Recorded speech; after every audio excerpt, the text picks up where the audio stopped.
Connection established.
Hey, good morning, good evening, wherever you are in the world, and it's a Rickapoody and a fan doogly of a day. How you going?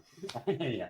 Anyway, we've got a wonderful array of guests on as usual. Hey, the residents, and also we've got a new member joining up with us, Gerald from Midwest? What's it? Midwest Night Watchers. That's right. I'm just senile, you know me. I'm babbling booby, me. Anyway, and we've got our professor here, and the man of the moment up top there is Mr. Jim Goodall, and my good friend and creator of dreams, isn't it? Something like the creator of dreams. What is it? How's it go, Doc? Creator of visions and builder of dreams. That's it. Yes, you've got it. You know. I'm glad you know where you are.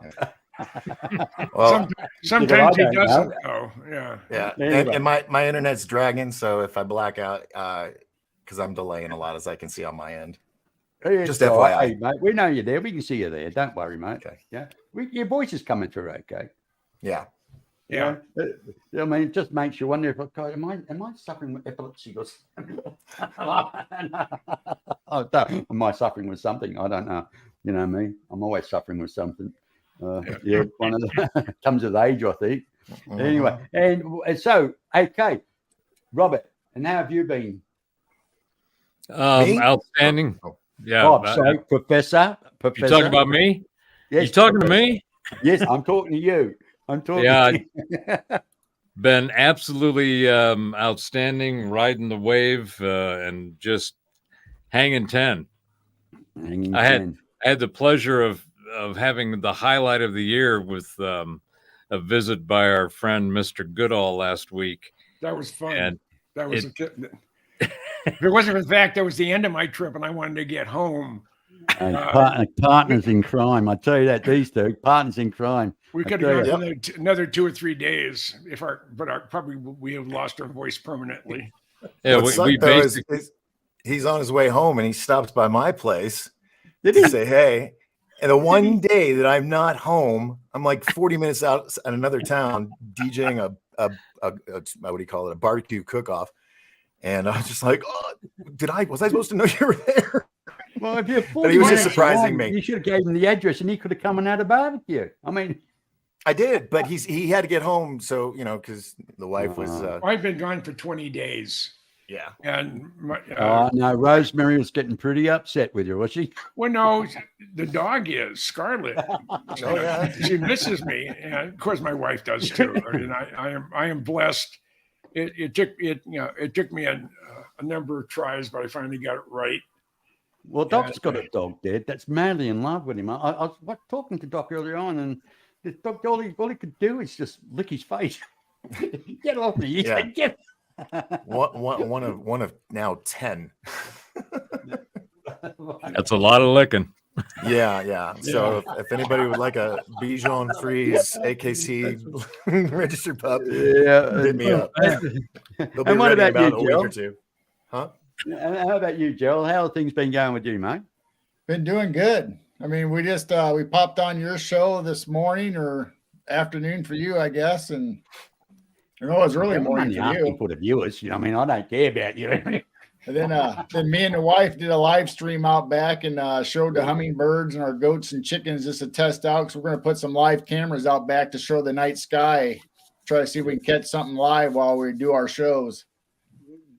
I think there's one of your fans there, Gerald. Pardon? I said one of your fans saying hi to you. There we go. That's live. That's yeah. Oh, We may look like we're dead and we're just animated, but we're really live. Oh, mate, yeah, well. Yeah. They talked about if we would transfer our consciousness to a robot and computer AI that we'd save on carbon prints. And just think of that. We can just save everybody the carbon. Yeah. Well, you know, you remember the movie. You remember Avatar and the whole concept behind that? Yeah. Yep. So those of you who think this is live, it is. But what you're seeing isn't real. We are all computer animated, generated AI design constructs, and we're not in front of any kind of cameras or microphones. We're sitting on the couch, having a margarita, eating Cheetos. Avatar. Are you having an acid flash? These avatars you're seeing are all computer sit on the generated. couch and just think about being online. You'll just be there. That's right. Mate, back in the 70s and 80s, mate, we used to call that the California sunshine, bit of an acid flash. It just sounds like an Oculus game we're playing right now. Yeah, I had a neighbor when I lived in LA in the late 60s. He went skydiving naked on LSD. And I'm surprised he was still alive when I knew him. I had an old roommate whose father pushed him out of a plane on shrooms. And man, that story was wild. But anyway, people do the strangest things, man. Yeah. No, I have no reason at all to jump out of a perfectly good airplane. And I mean, I have a friend of mine. He's like 26 or 2,800 jumps. Over half of them are base jumping. He's jumped off of El Capitan.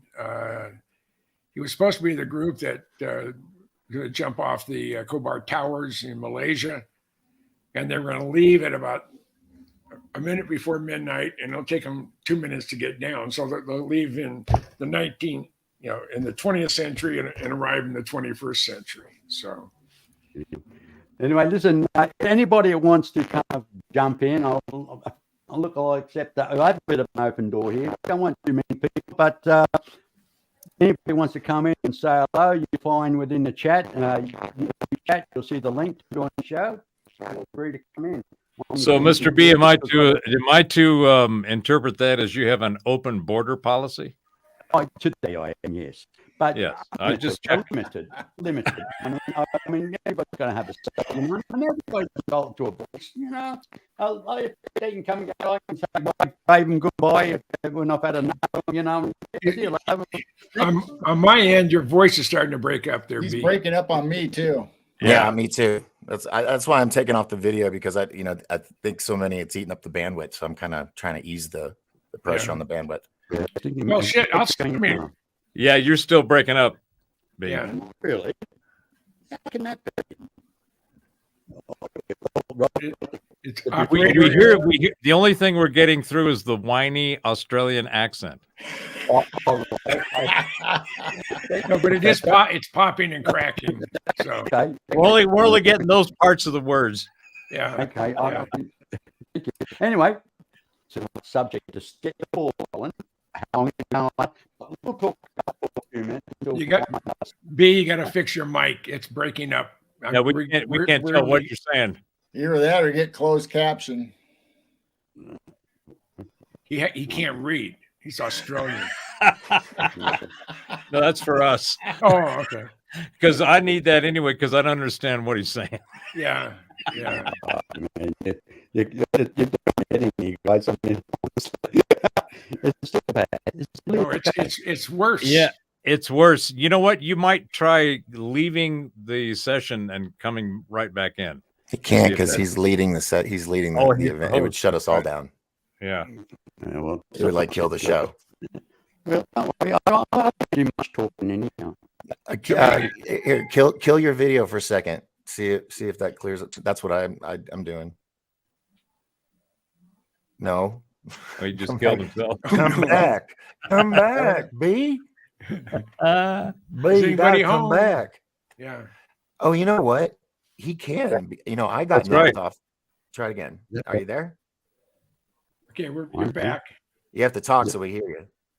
SD1, 2. Nope. Still the same. Still crappy. Okay.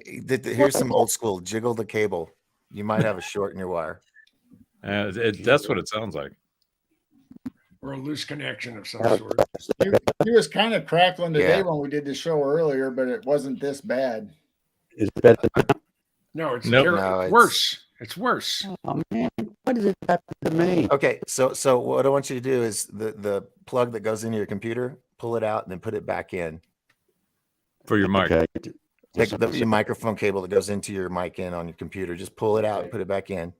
Will do. Just one second. Yeah, it works with dates too. Oh no. So, Gerald, while I haven't met you before, so while we're waiting for Mr. B, you have your own show. What is that about? I'm on Yeah, it tomorrow. We started Midwest Night Watchers because we were on other people's shows, and they invited us.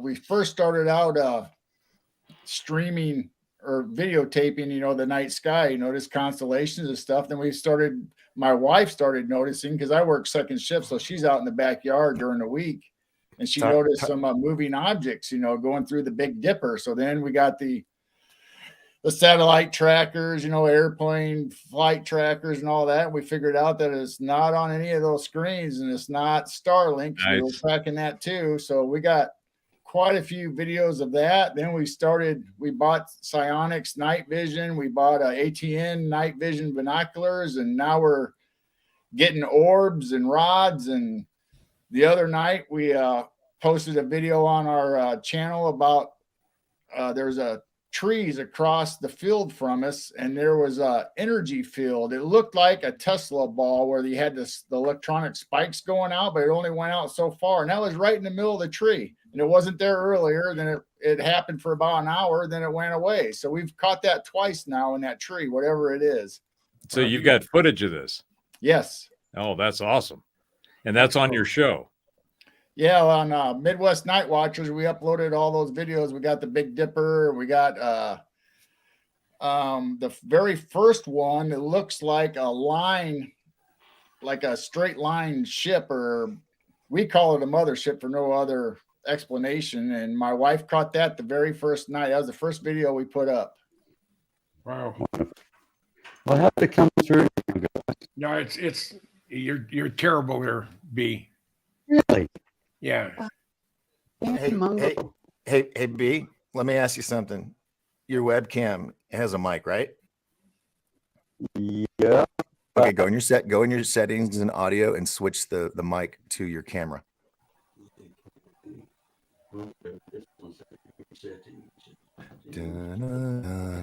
Well, I'm looking for it's called Midwest Night Watchers. Midwest Night Watchers Like his shirt. on YouTube. Oh, dude, he's got merch already. That's awesome. Nice, Hey, nice. let me ask you, why did you choose the owl? Because some people will be it's like, out- Illuminati, it's out at night. Well, can you guys hear me now? Okay. Oh, So Yeah, much better. much better. Yeah, it's Yeah. your mic. It's Okay. bad. yeah. Get away with you. Albert. And we have a little echo to it. But No, I'm actually using my Apple on my computer's speaker microphone. So Yeah, well, Anywhere. listen, get back on track. I really want to cover to start it all off.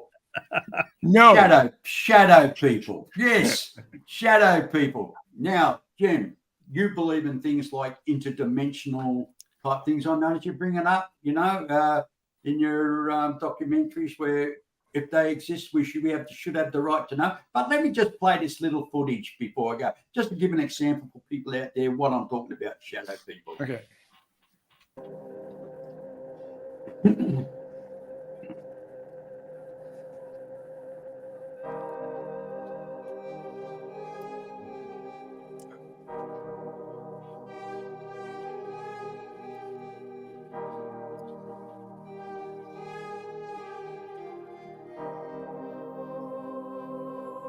Oh, my ex-wives. Yeah, it was very brief, but again, it's brief, but it's just like it's a presentation. Just we're talking about shadow people. It wasn't like really Jim- worth putting Jim- on. I know that. But, It's Jim Goodall's ex, photo album. Yeah. Yeah. Yeah, I know. I and it's to quote my TI in basic training 60 some Yes. odd years ago.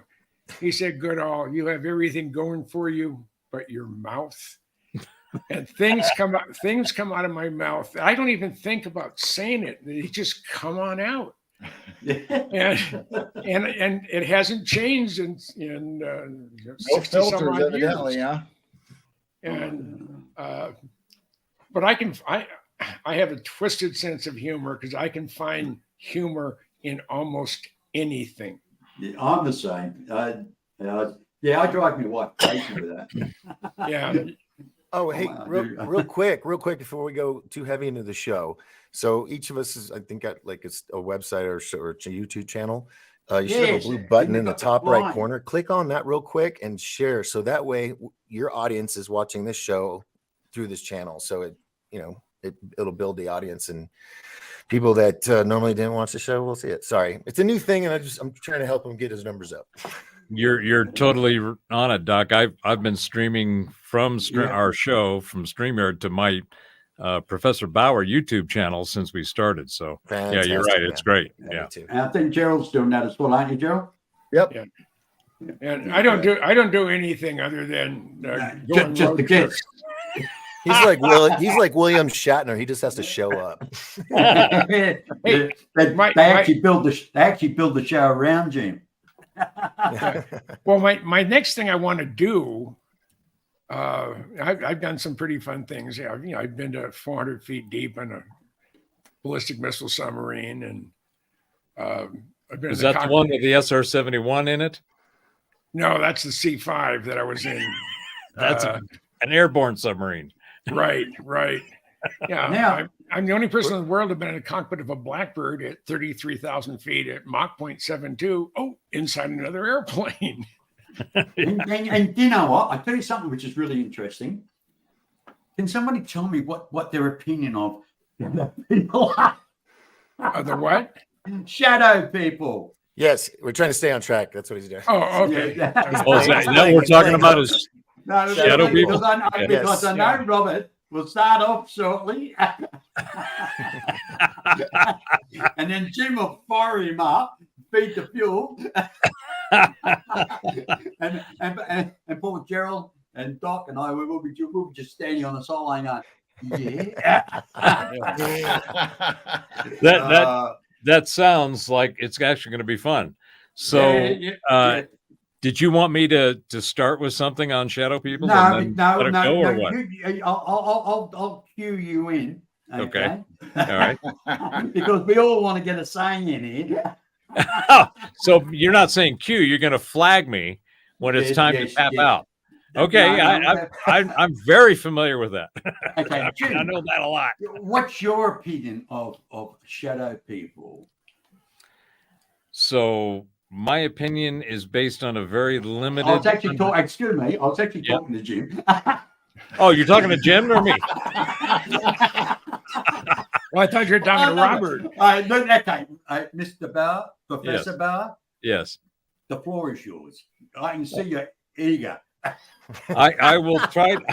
I will try some soft shoe to see if I can conjure up some shadows. So my thought on this term called shadow people is based on a very limited understanding and a very small definition of what that actually means, what the term means. Conceptually, the idea of that there are these people that seem to materialize or become an apparition that look like a shadow seems to be pretty consistent. There seems to be a lot of experiences over a long period of time of people saying, I see these shadow people. Have you ever experienced any? No. I have experienced what I feel are entities, but not any that have manifested in the sense of a shadow.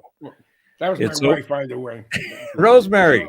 Hi, Rosemary. Hey, Hello. stick your head over here. No. Come on. No. We just got a peek. Right. Robert's talking, and she can't hear you because I have the headphones on. There she Whoa. is. This She appeared out of the sun. Best half, right Look at there. that. She's good. Look at she's a goddess. An She angel. just came right out of the sun, and the That's match. That's Robert. amazing. That's who I was with last weekend. Hey, You know, hey, you know, say, how does an he's in old fart Perth. like you end up He's with a in, classy lady And like you know her? what I know? I wouldn't listen too much to him because he's full of it. So That right there is a clip. I love Right. it. And watch the angel. Angel goes back to into the clouds. I love it. Yeah, Oh, God. she knows I hang out with a lot of very intelligent people. Did you say questionable people? Is that what I heard? Yeah. Real people. A group of He hangs pariahs. out with real people. Yes. No, Okay, so Yes, in the yes, spirit carry of on. both B and Doc, I'm going to try to stay on topic and try to at least finish my little soft shoe on this thing. Yeah. As I said, I have not had any personal experience of it. I think that in the realm of metaphysics, not our current models of science and physics, but in the meta world, in the frequency physics, which is what I think where it all actually is, can that apparition, can that manifest in that world? Yes. I think that there's the whole, if I look at it and think, what is it? Why would you manifest as a shadow, or what are the circumstances around when these things apparently happen? They seem to be mostly they have a negative connotation. They have something that's not necessarily positive. It's more malevolent. And so there's those kind of characteristics make me look at it and go, well, I think there's something there. How it's described and how often it is and how much of it is actually conjured by the person experiencing it is all up for question. And from my perspective, because I look at it and go, I have never experienced it. I know people that kind of have, but it seems to be real rare. Okay, what about you, Joel? Have you experienced anything like that? No, I haven't actually experienced any shadow people other than I have in my peripheral vision, like it. I have real good peripheral vision. I can see somebody coming up behind me really well. And every once in a while I'll get that look like, okay, somebody should be here. And I turn and there's nobody there. Well, I can relate to that because, look, growing up many times as a child, I swear there was somebody next to me, a black entity. But when I look, it's not there. But I was at my nephew's house and on the veranda at the front with his wife, and we're just standing there, we're just having a beer and a hot summer's day, actually, beautiful day. And all of a sudden, two shadows walk right past us. And anyway, Ian's wife turned around, did you see that?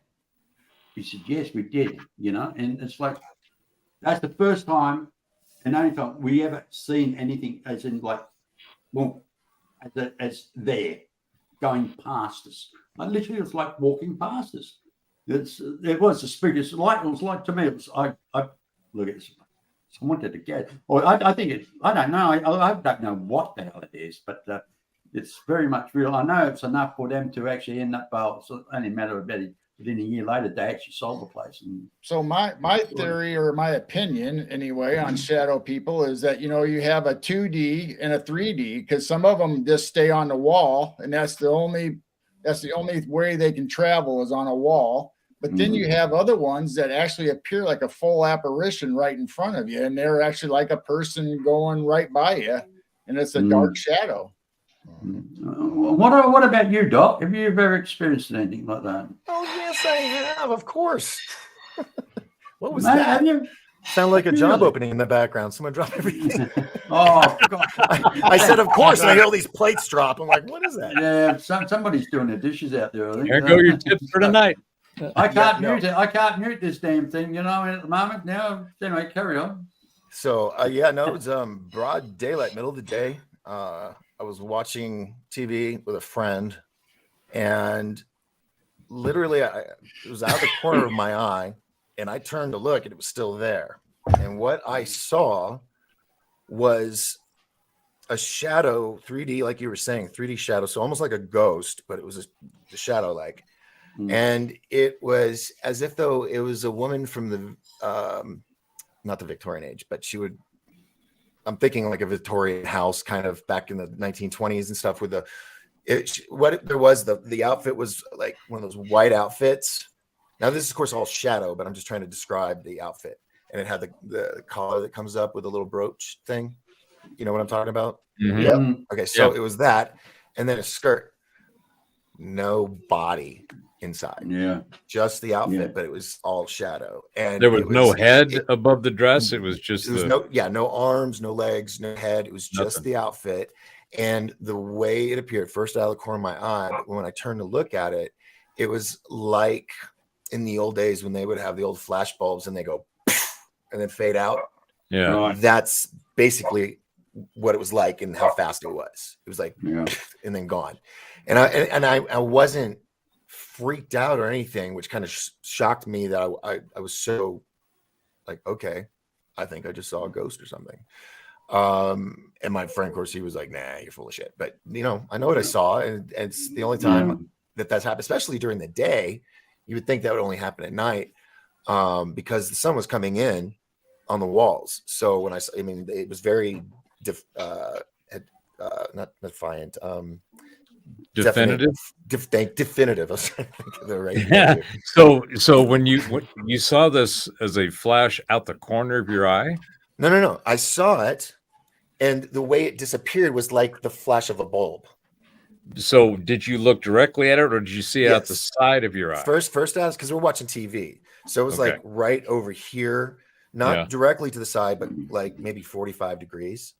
And so that made me immediately go like this. And when I looked at it, it went and faded away, like a old fashioned light bulb flash. And the second that you saw it, you saw this outfit as the entity. in the form of it was shadow. It wasn't. I didn't see like textiles, cloth or anything like Yeah, that. yeah. It was just It was an outline kind of thing. of that kind of outfit. And and the shadow, what shade of shadow, if you will, was the shadow? Was it a It was- thick black, and it was was- opaque to the edges, or yeah, it was like a grayish dark, but I had like not white walls, but almost like white walls. So it stood out. That's why the it caught my contrast from attention. the wall, the Because- background?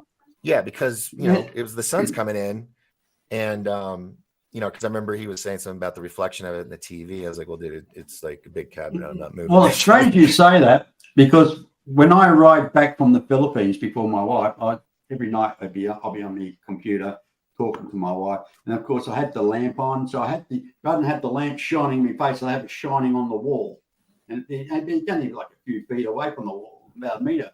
And I'm talking to her, and no joke, between the lamp and the wall, the shadow just went right past me.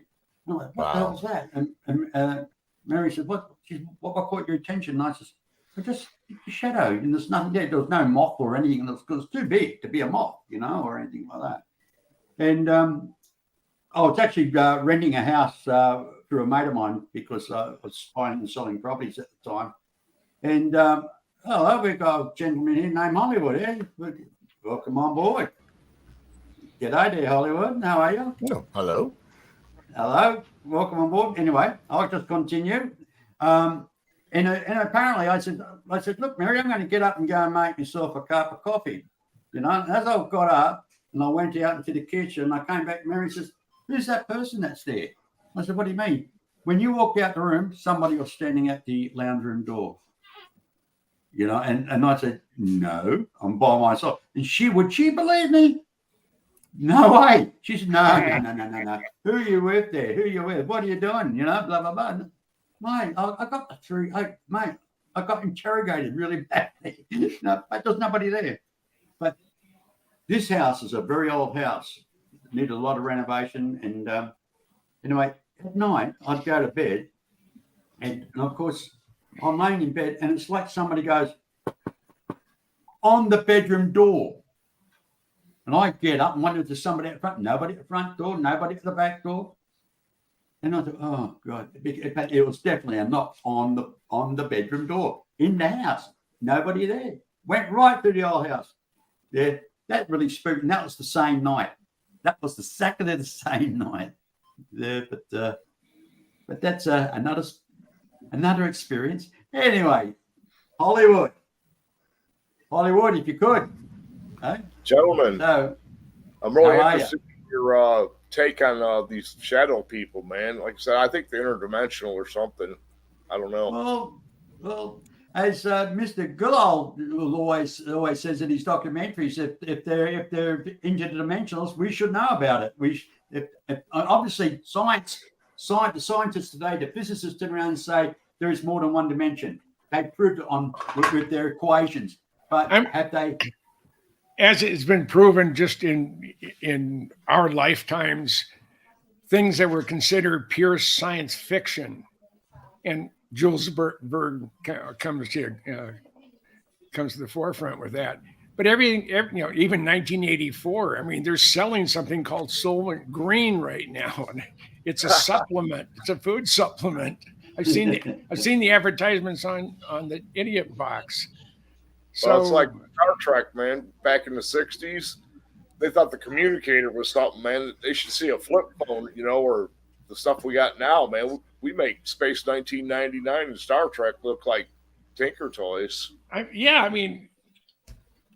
been in the computer peripheral business since the 60s and actually started in the 50s, my dad's garage. This is the equivalent of a Cray or MX1, the first super computer. Yep. And where does it fit? Next to you, in your ass, right next to the crack. So we can record all the music that comes out of your butt. I love it. And people do that. I mean, it's insane. And when I lived in Waikiki, this thing possessed everybody's soul. Here you're walking down Kekalakaua, which is the main drag in Waikiki, and absolutely everybody is looking at their cell phone. They actually had to have it illuminated in some walking intersections in Waikiki. It'll say walk or don't walk, but it's on the sidewalk. Yeah. Well, if you look on the back, if it's an iPhone, you'll see it's an apple with a bite taken out of it. So that says something. There you go. Oh, Eddie, how you going? Yeah. She's a lovely lady. That Adam, son of a bitch again. Yeah, I know. So you're toking a lot today, James. You're toking. Whatever. Okay, I'll shut up. Yeah. Hey, it's the weekend down here. I'm not sure, or up here. I'm not sure what it is down there, but No, it's Sunday here, mate. oh well, that's, yeah. Yeah. Why aren't So you in that's- church? Yeah. I know. He's afraid. He's afraid of fire. Well, this is Anything with Dust Brothers here. Yeah. Oh, dear. Yeah. No. yeah. This is the Church of the Burning Bush. What? Oh, You're I supposed don't know. to just put You rubbing guys alcohol, are get rid gonna- of the critters. You're not supposed to light it on fire. You guys are going to corrupt. Hey, you guys are corrupting me. Yeah. Hey, let's get back to the shadow people. I've never actually experienced a shadow person, but when Rosemary was flying, she flew for Alaska up until 2015. I'd be in her house, just me, no dog. We didn't have a dog yet. and I'd hear doors open and closing. I'd feel someone get into bed with me, and I'd roll over and look to see if she came home. I didn't notice it, and that happened a lot. I mean, at least a couple times a month, I have that experience. And part of me feels Did you get a reach around, or was it You're just No. you're just a ladies' man in the dream realm. You know? did you just cuddle, or did you give you a reach around? What happened there? No, I mean every time I rolled over to see what was there was nothing there. I could hear walking in the bathroom. I can hear in the kitchen, and there was never anybody there. You I might mean, want to call somebody. Yeah, Well, I have Smith and sounds like Wesson. it might I'll just need an talk to intervention. Yeah, Yeah. or an exorcism or Well, something. there is a demon or a spirit that does come to bed with you and tries to have their way with you, whether you're a man or a woman. I can't even get that lucky. Shit, I've been single for 10 years, and you guys are talking about getting laid. I can't even. Oh no, not again. Don't worry about it, Dave. It's overrated. And it's costly. Hey, I don't know. Speak for yourself, there, B. Depends on how many on the panel, have that prescription. So I guess you need to determine whether a shadow person is demonic or is it a apparition, or a spirit or ghost that can't actually use the energy to become a full apparition and it's just stayed in the 2D world, or how does that work? Like an energy. Well, I think it's interdimensional personally, where it's interfacing with our reality. Maybe. I mean, my Sicilian grandmother used to, when she wanted to know about something happening somewhere, she would talk to her dead great aunt and ask her questions. I mean, my grandfather moved the whole village of Isola della Femme out of Sicily into the Bay Area in the San Joaquin, Sacramento Delta area. And my grandfather was in charge of all the Sicilian, Italian, and Portuguese fishermen from San Francisco to San Pedro. And they go up to Alaska. They'd be gone for 5 months. And the village ladies would come to see my grandmother. She was the matriarch. And they said, Angelina, is Giuseppe okay? And how much is he going to have in his pay envelope? I mean, there was no place. There weren't even any place to find hookers. I don't think. They're probably everywhere, but there wasn't any place you're gonna spend money unless you're gambling on the boat, and all the fishermen knew that, and I'm sure it irritated a lot of them because they go up and Nana would say, the woman would come over. Did you talk to your great aunt? Yes. She said, Giuseppe is fine. He has $314 in his pay envelope. This is 1902. Sure suit, and he would have $314 in his pay envelope. When he fell overboard, you fall overboard in Alaska waters. First of all, the water is 34 degrees, and tides can be 45-foot tides, so you can have 15 knots water. You're anchored, you fall overboard, you're dead. They don't even go after you. I mean, they don't have anything to go fast enough to catch up with you.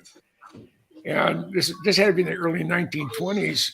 My grandmother woke up middle of the night screaming, and all of, there was 5 kids, my mom being the youngest, all ran into the bedroom. So what's wrong? What's wrong? I said, Papa fell overboard, but he's okay. And she wrote it down on her calendar. And 2.5 months later, when my grandfather and the fleet came back to Pittsburgh, California, he said that you almost lost me. And my grandmother Nana says, yes, I know. And she gave the date and the place of where he had an accident. So there's all sorts. So Jim, would you consider it. that precognition? Was that because the shadow people? Back to what Gerald was asking, which is what he was making earlier. Yeah, it seems to me that the accounts of these shadow people encounters and their manifestations seem to have a more maleficent feel and theme than a benevolent, right? Yeah. The shadows don't show up and usually, give you a nice quick tap with a wand and, wonderful things happen. It's more like some kind of fear or some kind of concern, anxiety, something along those lines. So if that's a regular habit of these things, what does that say about them? Are they what they seem in that sense? They tend to be these discombobulated, disharmonious, discordant vibrations that haven't gone from one place to another. They're kind of stuck in this discord, and they kind of stay in that loop, but they don't seem to be happy. Well, I was as a thinking whole. what, Jim was saying would be more of a spirit guides talking to us. But and the reason I was going down that line, I haven't seen the shadow people, but I have had family experiences and personal experiences where I've had visions of something that was going to happen in the future. I've had the feeling that someone has been in my house, getting in my bed. I mean, where the bed actually feels like it's, it's a queen size bed. Rosemary doesn't weigh much, but when she gets in bed, I know she does. And if that's possible, then the shadow people, maybe that's just bad energy, something that those people or the people that that they represent maybe died in a terrible way or did something just downright evil. They seem to be stuck in a negative loop. Like they sold their soul. Here, I'm gonna turn the camera off though, but I'm gonna say something that I just recently discovered. I kind of knew the mob was involved doing this kind of thing a long time ago, but their concrete companies use up like blood and crushed body parts and ashes and stuff from like crematoriums because makes really good cement. And when you think about that, and they're putting that cement in a home foundation, you're getting really pissed off spirits in your home. That's why if it's a brand new home, you're like, dude, nobody's died in here. How's my house possessed? Because your foundation. Have they never watched Poltergeist? Right. Yeah. You never dug up the bodies. And then the foundation's got 10,000 bodies in it. Yeah. So, anywho, terrible. That's disturbing. It's old news, supposedly, but I just recently came across it, some reports on it, and I put it on TikTok and everything. And it made a whole lot of sense, if using cremated bodies, to make cement. Soylent Crete. It makes a lot. Yeah. Yeah. But there's a thing. There's a certain type of concrete and it's patented and in the ingredients is blood. So yeah. And what about you, Hollywood? Have you had much experience at all? You're talking to me? No, Hollywood. He's on mute. Who's on mute? There he is. I have experiences with shadow people. No, I haven't had any experiences with them. I'm just trying to get your feel for what's going on. Really, people are experiencing it. That was it. Yeah. Anyway, so let's change the subject. So what are we going to throw in on the menu here? Right. Well, who's got desserts? Who's got desserts, and who's going to kickstart it off here? Desserts? Now I know. Yeah. What? I have an interesting event that's coming up. Yes. Oh, about what it. you're saying. Back on February 22nd, Michael Schratt, Joel Christopher Payne, and I, along with Robin Hyde, had a tour of SpaceX there in Hawthorne. And I was personally invited by Elon Musk. He received my Blackbird book. But when we were earlier in the day, Michael Schratt wanted to stop by the open campus there at Manhattan Beach for Northrop Grumman. They had a gift shop. So I went in there and I was looking for some on the B-21 Raider. They just had a t-shirt, which I bought, but they didn't have anything fancy. And I said, hey, you don't have anything on the B-2? And they said, well, we could really use some. And I had my B-2 book with me, and I had a broken spine. I had been showing it to a few people. So I handed her the book, and it's hardbound. And she's going through it, and she's having an orgasm, I think. She says, what are you going to do with this book? I says, well, send it to your boss. Here's my card. And I hand it to her. The next day, I get a call from her boss. He said, she says, oh, I didn't know this existed. I said, it's been out for 8 years, excuse me.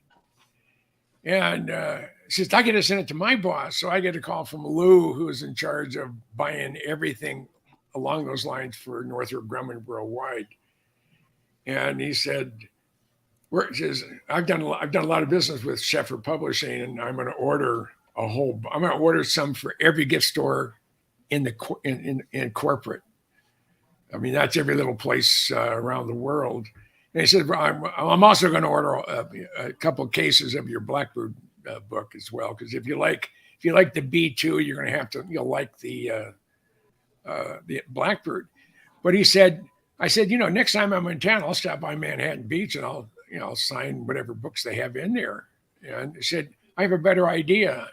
Why don't you come to Palmdale at Plant 4, and we'll have a book signing there at the facility. And I said, get a chance to see the B-21? He said, no, you'll be within 150, 200 feet of it.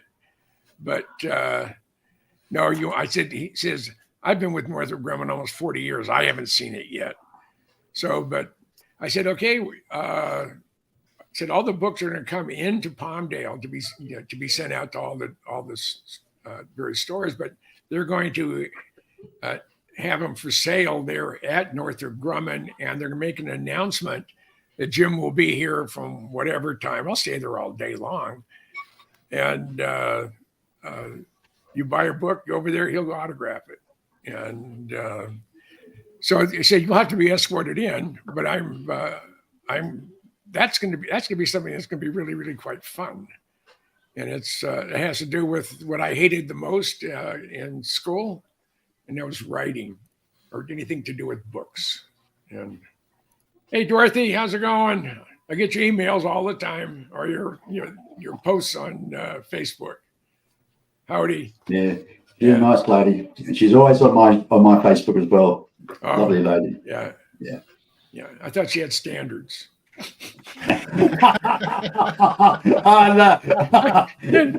Steve-Way's my friend. See, I only picked the best. Yeah, I mean, I don't even have to think about it. It just comes out.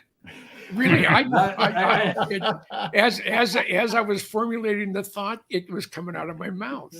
Mate, So- you're a poet and you didn't know. Yeah. Well, Yeah. Professor, I can see why you two get on quite well. There's Well, I got to tell you, getting into just nothing else to do but chat session. If you can do that, Mr. Goodall is the one to do it with. The man has got more conversation in him than I thought I did. Well, you I know, was like, wait a minute. I can probably sit down and talk with almost anybody on almost any subject, and I will have a bit of knowledge. Maybe not as a medical doctor or litigation of some sort, but in practical means. I don't read books per se, but I read stuff from all over the planet every single day, and I have ever since. I mean, I used to go to the library and I would read Newsweek, Time, Business Week, U.S. News and World Report. This is before all the cable channels. This is when we had 5 TV stations in Minneapolis. And you went to Tower Records to get actual vinyl LPs, and I'd go to Wallach. playlist I are go the to. bins. I worked in Hollywood in the 60s, and Wallach Music City was right there in the corner of Hollywood and Vine.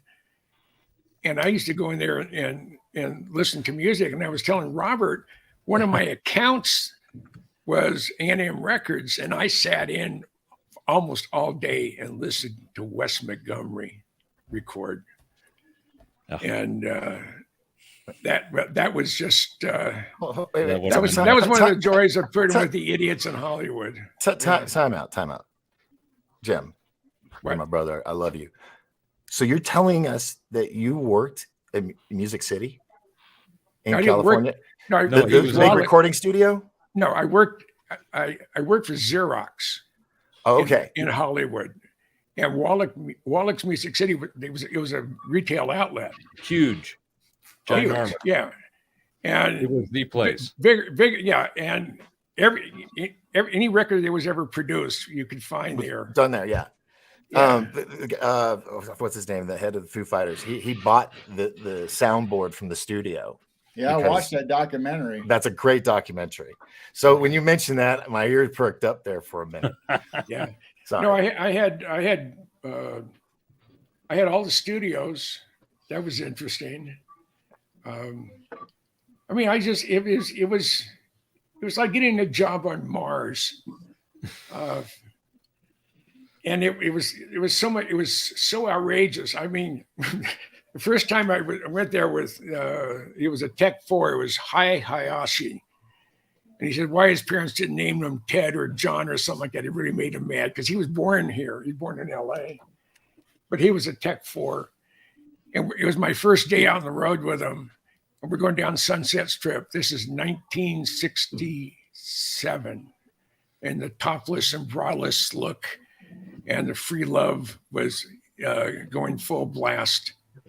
And I was working Sunset Strip at first from La Brea to Doheny, both sides of the street. I had the Playboy Club. I had not A&M Records. I had the Whiskey a Go-Go. I had Dick Clark Productions. That was really an incredible time. And I had a chance to see and hear a lot of the top names for free, because I had the Huntington Hartford Theater was management company besides the theater, but they managed the Hollywood Bowl and the Greek Theater. So I got front row or center row, a couple rows back, at least 4 tickets for every performance that I wanted to go on. And the general manager, she had a crush on me. I was a good-looking 22-year-old kid at the time. Yeah, right. Yeah, come on. Yeah. The Beatles played. You might be stretching it there, brother, but go ahead. Yeah. No, I think it was bad. It was 1960. I was 22 years old. Yeah. The clip. Hey, I fancy a bit of, listen, guys, I fancy a bit of entertainment. Now, Doc, you posted a little something earlier on shooting from TikTok. Can you flash that up on the screen? Wait, hold on. You know the You one. said, first of all, you're cutting out, so scoot back, I guess, from where you are because you were good there. There you are. Second, it's like you're getting in my space, bro. Back up. No, I'm just kidding. But I post and repost like 150 videos on TikTok a day. So you No, have to be a the little more one you were specific. singing. The one you were singing in. The one you were singing. You have a plywood. You have a plywood backdrop or a wafer board backdrop.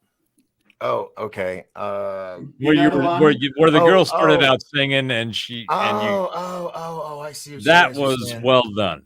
Right. That's all. I want some entertainment. I want to see it. I don't know if I can. Hold on. I have to pull up TikTok if I can see TikTok. Should you do it? I don't know. Let's see here. Okay. I hate when it does auto thing. Okay, go to my profile. By the way, it's Doc Skinner Official and it's spelled correctly. The incorrect is some scammer out there trying to ride that and the name of my movie. Are we getting ready to get an R rating? Huh? Are we getting ready to get an R rating? No. Triple X. I just what do you think does with all those doggies? Huh? They just lick you to pieces. I just got to scroll forever. See what I do? I create hassles. Yeah. Usual. Oh no, I It's- might have to go out and buy a new microphone. That's sort of pissing me off. It might just be the cable because I had a problem and once I got a new cable, it fixed it. I've got a gazillion videos here. But you know the one. You know the one. Yeah, but I'm trying to scroll down like 4,000 videos. I think I'm close. Hold on. Maybe. Okay. We're holding. In the meantime, Just yes. talk amongst yourselves and get some Oh, coffee. most definitely. Anyway, Robert, you've been very quiet really tonight, or today, or this evening. Oh, or wait, morning. it's on Facebook. Duh. It's on Okay. Facebook right here. I was just going to share it if you need it. I can share it. If you, I'm having Yeah, let choppiness me. because of all the video. If you want to do that, you can. Yeah, And hold on share here. that.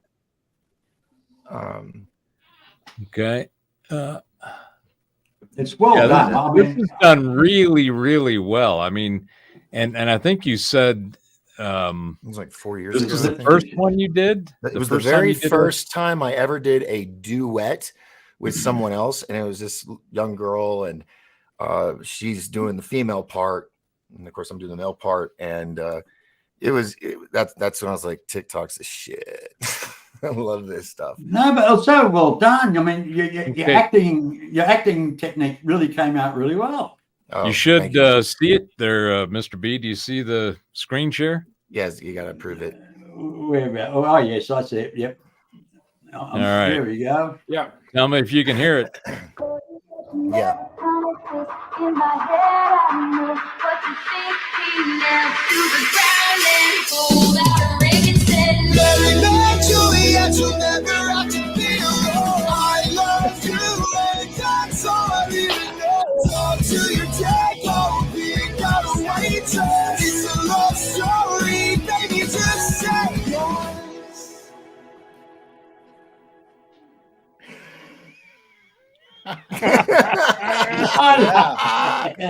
Okay. Since you did that, you've got to play the other one because I know I posted one right after the other. And Okay. it should say my first reaction video. I thought that's what this was. Wait a minute. That was a duet. Where'd you go? How come I'm over here? Too many screens. Oh, it's the wrong dude. That's Mr. B. Oh, yeah, that'll apply to you there. Let's see here. All right, here we go. Hold on. Okay. I think this is it. Yep. I'm waiting for it to come up on the screen. Okay. Yep. Hold Are on. you guys, gentlemen, prepare yourselves. This might hurt. All right, let's do this. I'm waiting. Oh, here we go. You have to put it up. Okay, do you see it? Hello. Scroll down. That's us live. Yep. Keep scrolling. Keep scrolling. Keep scrolling. No, keep scrolling. Here it is. Okay, make that big screen. Start from the beginning. I definitely. Oh wait, no. Can you turn it up? Hold Start on. from the beginning. Start from the beginning. Make sure it's turned. This is definitely going to get me barred. It's Back to all the way jail. Okay, here we go. What are you gonna do with that? Please no.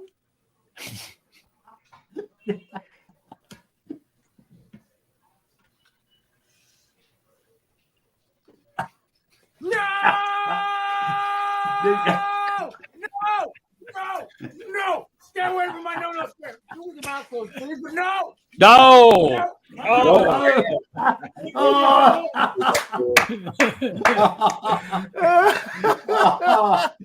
Oh, man. That's just That was my very that's first so reaction wrong. video. It's right. Yeah, we are a bunch of disgusting human beings here, but how wonderful is that? Oh shit! Oh, I just had the lights flickering here. I hope I don't have a blackout. No, that's just a TR3B flying by. yeah. Hey, Oh, so- Oh, that's disturbing. So That's in you know- honor of Lorena Bobbitt. Oh, man. All right, so So you guys all know that I'm working on this movie. So I finished the second script before January 1st. I'm working on the third one. And I introduced this concept with these individuals. And I sent them the script because I want them to be in the movie to do what you're about to see. Just know I gave them the script like almost 6 months to a year before this became a reality. So let me do this real quick. Screen share on my end. And wait, which one is it? Oh, Facebook. Oh, why would it? Let's see. Let's make me go through all these things. Truth Seeker. Okay, here we go. You guys ready for this? Yeah, go on. Yeah, this takes place in my second film.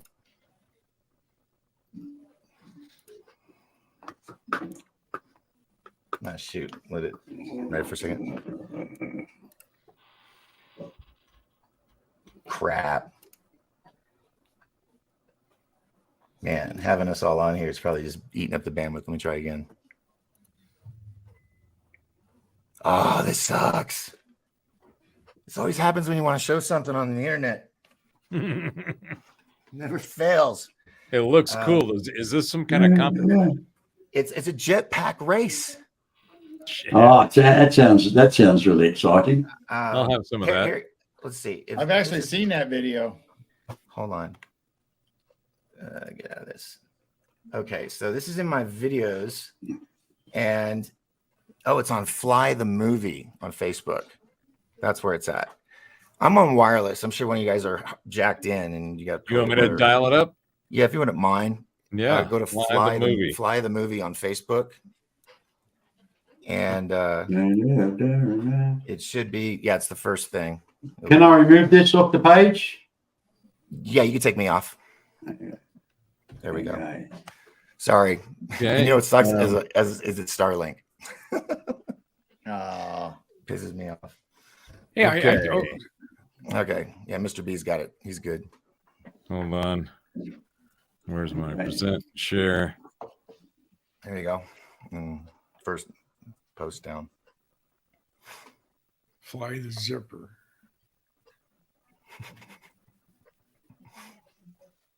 Have you got that, Mr. B, or do you want me to do it?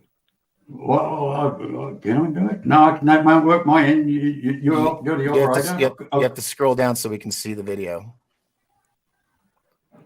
I can't scroll. Mr. B or Professor. I'll take it. I'll take it. Hold on. Incoming.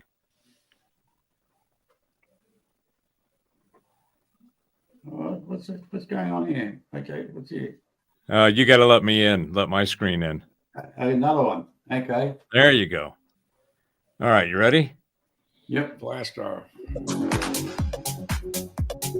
Full size. Mm-hmm.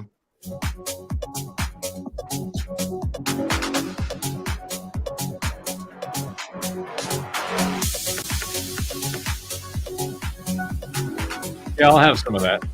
Yeah. So this is fun. My trilogy will be surrounding some of this as well. So it's exciting. As long that is if Jesus doesn't come back soon. You just gotta hope you don't get awesome. You gotta hope you guys don't get an itch while you're flying, Oh yeah, this is. You're not gonna be able to. And here's the thing. You go ahead, pause it. I think everybody gets the idea. So the cool thing about it is they've got a school, and it's called Gravity Inc. in California, and it's probably like $5,000 to take the course, but you're in a controlled environment, and they teach you how to fly this. So if you ever want to do that, because I have $5,000 extra dollars, I was going. Of course, because we're all rich in this economy. Yeah. So, but yeah, it's Gravity Inc. and those are those guys, and it's now being used by the military for rescue operations, and it's just cool stuff. I mean, it's like Buck Rogers. Oh, what happened? What happened to Doc? Oh, His Wi-Fi finally blinked out, I guess. No, I've had two of him up here. There was one where he had off the fly, and I removed the fly, and he disappeared on me. You got the link. You Kicked him out. You ditched Yeah, the doc. How could you? Shame on you. No, but he had 2 screens up. Here he goes. Yeah, you give me shit now. Hi, Doc. I got the boot. Yeah. By accident, Oh, okay. there were 2 windows up. One with you talking, and the other one was the fly one, which was separate. I thought I'll remove the fly one. But I didn't realize, He just put you in timeout for a while. It's all good. He flagged Sorry, me. mate. I really feel bad. All that self promo stuff, it comes with a price.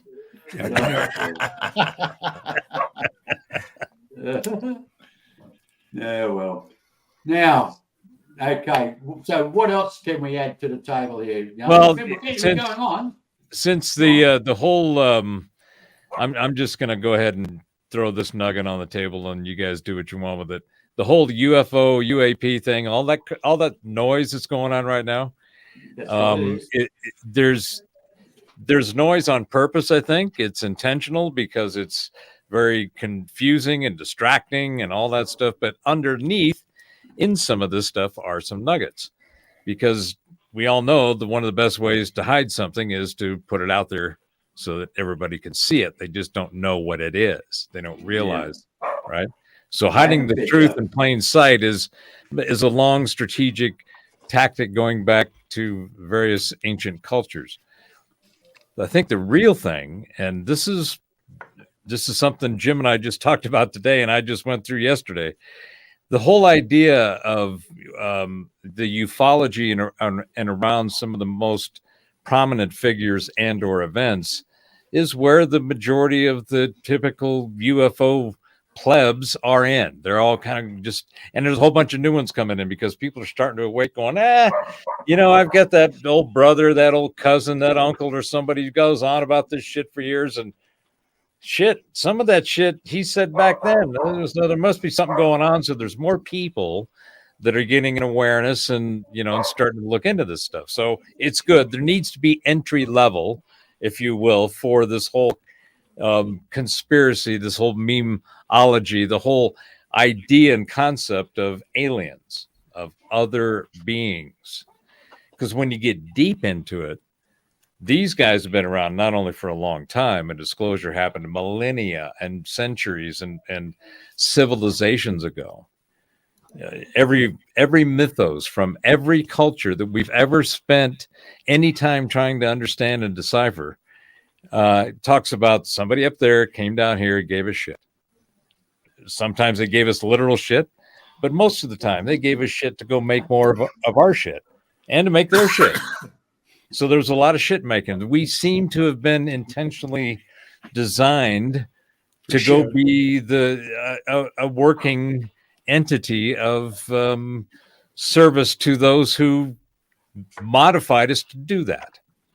And it doesn't matter if you think about that from a scientific or conspiratorial or deep woo-woo research perspective, or if you look at it from a theological perspective, because the same thing happened in the theologies that say that where we came from.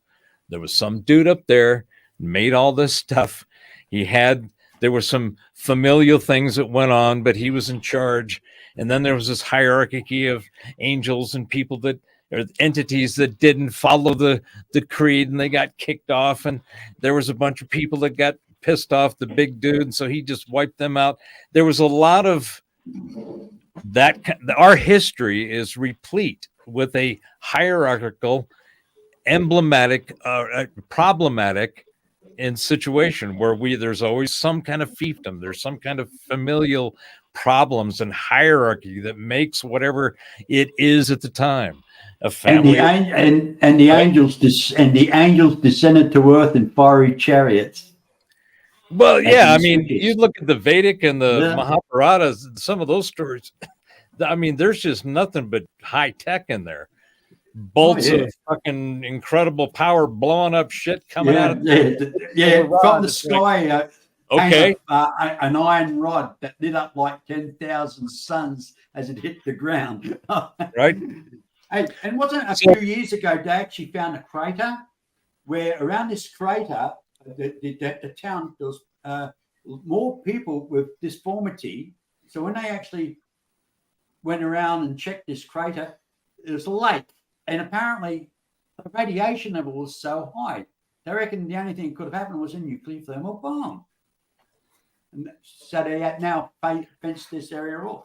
There's the down in Southeast Asia. I think it's on the north side of the current Indian continent and country. There is a place where they have found the residue of uranium-238 in the rock, and the only way that happens is through a nuclear detonation. A detonation. And it's buried and it's deep, and then there, the timing, the decay that they use in that metric says that it happened several million years ago. Yeah. Oh. So anyway, the point I'm sorry, I got off on a little tangent there. I'm enjoying myself a little, probably too much, but no, go for it, Rob. I'm going to tie it into what I started with, which is the information that Jim and I just talked about over this last day that just happened. There's a group of remote viewers that used to be called crypto viewing. They're now called Future Forecasting Group. And these guys have been doing this shit for at least 2 decades or more. They're all military trained in the techniques that Targ and Putoff and Swan and all those guys did back in the early 70s at SRI. Okay. And these guys are good. They have demonstrable track record that is just impeccable. They look at all kinds of things. They look future events. They do past events. They do figures. They do future forecasting. They look at the month ahead and see if there's anything that shows up in the collective consciousness. Are you talking about the Farsight Institute? No, not Courtney. No, Courtney, he's got the separate gig. Okay, I'm talking about similar.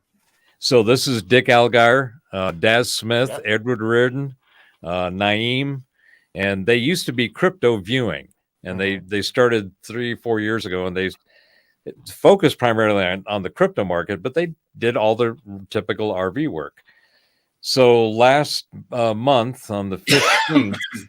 They released the results of a double-blind project with 6 remote viewers that were tasked by Daz to, and they did a particular type of RV, which is not important right now, but these guys they were tasked to go look at Lazar's experience, what he went through in a certain amount of time, like December 88 to February of 89, somewhere in there. It was like 3 or 4 month period. And they were tasked to go see what was going on. 6 remote viewers came back with not only just exceptional corroborating evidence, they all were on target, but they had these really in-depth aspects of the types of energy and the senses and the feelings they had. They saw discs and they drew all this shit and they documented it with, again, double blind. They didn't know what the target was. They just had their target ID. So they went into this and said, okay, what did Lazar experience? And it was not only just an amazing amount of stuff that corroborated not only the types of events that Bob has talked about, but also the location at S4. In addition, one of them in particular said that what he was seeing was some kind of plasma energy flow and field of stuff that looked like it crossed space and time. And these guys were all standing around trying to figure out what it was. How did it work? Why did it do what it did? And then he wrote down, has something to do with 115. Oh, jeez. Okay, and if you know the Lazar story, 115, the 115 is like one of the most controversial parts of his story. Wasn't it NASA only a few years ago talked about? They've now got this element 115. Well, back in the years when Bob Lazar spoke about it, the science community said, no, that doesn't exist on the periodic table. Well, I have a question about your story. Yes. So if you had this nuclear blast, is it technology that an ancient culture had and it got out of hand, or was it part of a great reset to wipe out the high technology of a culture? Well, that's your question implies the intent and what was the intent of it? Why was it done? Staying on the remote viewing timeline or the theme, another project that was with Courtney Brown was Daz and Dick were with the Farsight Institute back in the mid-teens, 20-teens. And they did Courtney tasked them to look at Atlantis. And in particular, he said, I want you to look at the tasking. And again, it was a double blind. So there was a tasking definition, and then just a coordinate was given to the remote viewer, and they just go focus on that. And in particular, the location was down in the Antarctic, down where South America and the Antarctic continent are close. And what's really wild, if you look on Google Earth, right between those two, there's this great big bend in the ocean floor that's like something hit it and just pushed it out. Oh. There's all kinds of interesting things rabbit holes you can go down there. But that particular session, what they came back with was this. The data said that they were looking at tens of thousands of years ago when they were in this target. And there was a group of people that were highly advanced, and they were trying to tap the energy from the core of the Earth. And they started a drilling project, and they realized that they had screwed up in their calculations, and they were creating a disaster. And they knew that it was going to blow. So they sent 2,000 individual mating pairs off to go keep civilization going, because they knew the rest of it, there was no way they were going to save everybody. This was going to be, a catastrophic, apocalyptic kind of event. So there's a whole bunch of details. It's on YouTube. You can find it on Farsight with the Atlantis Project, I think is the title of it. But so they saw 70,000 years ago advanced civilization trying to get energy, drilling to the Earth. They fucked up in their model, and it blew up. Okay. So it was intentionally caused, but not because they were trying to blow up the Earth. Right? It was like, we fucked up. We didn't measure this right. Go ahead. Is that the possibly the same reason why the Russians plugged the hole, the deep borehole? Because they were doing 42,000 feet.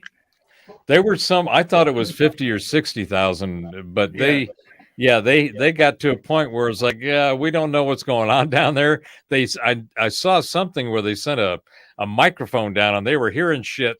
And they're hearing screams. Is that correct? It was some kind of weird moans or grunts and groan kind of thing. Well, Mel's holes like that too. Right. Anyway, guys, there's just a moment. Now, look, everybody out there, if you're enjoying the show, enjoying our content, hey, give that little fella a tickle down there. The thumbs I'm talking about, guys. I love it when somebody says that to me. Yeah, give that little fella a tickle down there, and hit the subscribe button. Of course you won't miss anything in the future. So we're here for you, and we're having a good time doing it too. And I know Doc tickled it. so let me finish off this little weird thing I got in my head, and I'll shut up and you guys can go chew on it.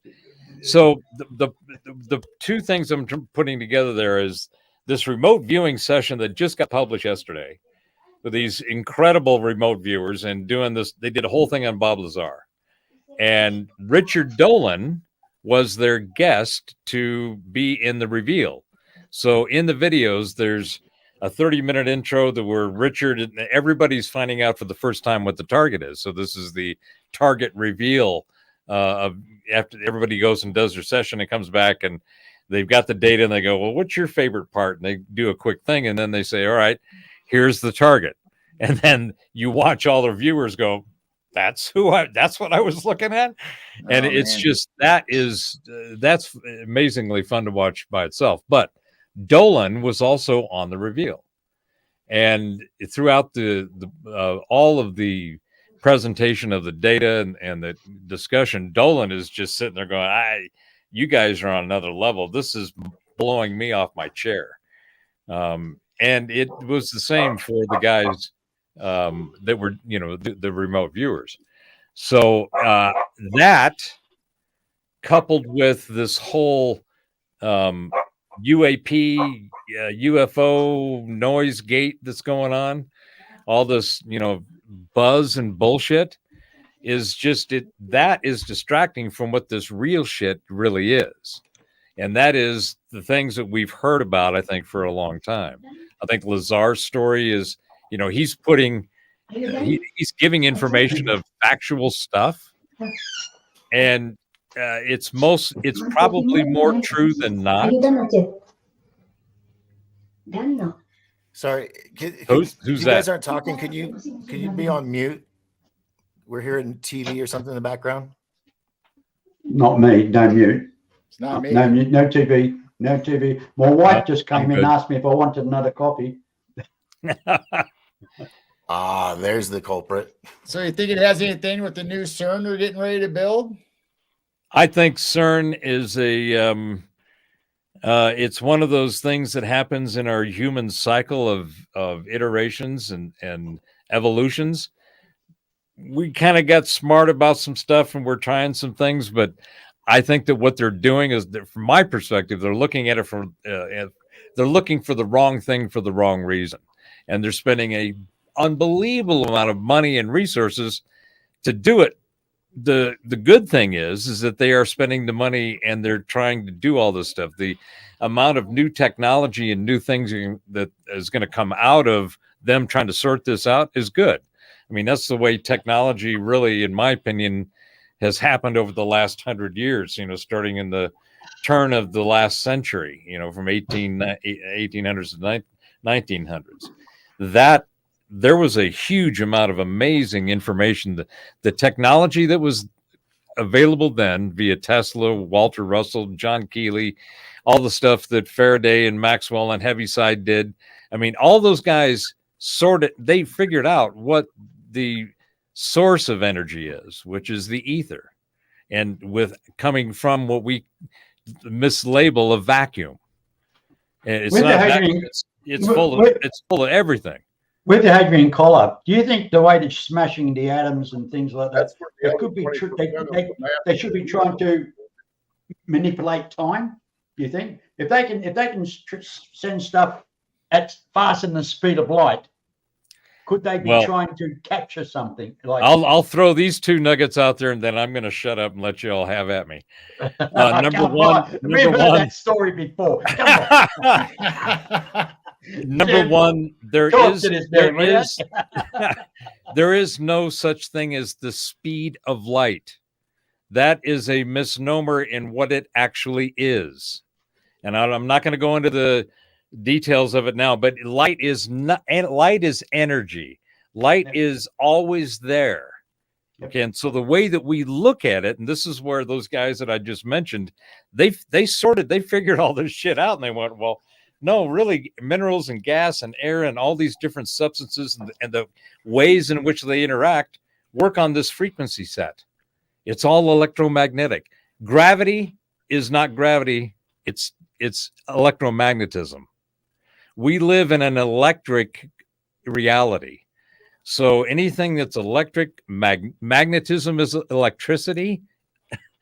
And then that whole is a whole nother realm to go into, but we don't have an iron core on the earth. We have a plasma model, because what we live in is a plasma based universe that expresses itself electrically. Okay. So if that is the case, then everything we look at is completely different than what we've been told. So we have our planet is expanding. Everything expands. Nothing contracts until it is completely lost all of its source of energy.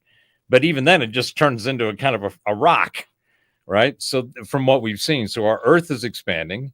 It's most likely hollow.